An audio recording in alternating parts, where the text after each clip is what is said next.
আমরা আসলে এই পৌরসভার ভিতরে যে অবৈধভাবে রাস্তা দখল করে যে দোকানপাট আছে এগুলো মানুষের চলাচলে বিঘ্ন ঘটায় এবং মানুষের যে স্বাভাবিক চলাচল এবং যানজট সৃষ্টিতে এগুলো ব্যাপক ভূমিকা রাখে।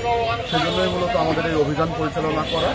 আমরা আজকের পর থেকে কোনোভাবে আর এই অবৈধভাবে যে বসা দোকানপাটগুলো এগুলো আমরা বসতে দিব না এবং বসতে দিতে আসলে দেওয়া উচিতও হবে না।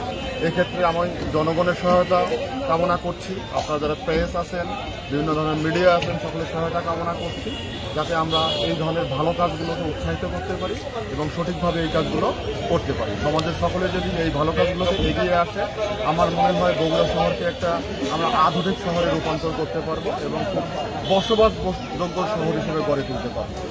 এই জিনিসগুলো, অবৈধ স্থাপনাগুলো একটা শহরকে বসবাসের অযোগ্য হিসেবে গড়ে তোলে।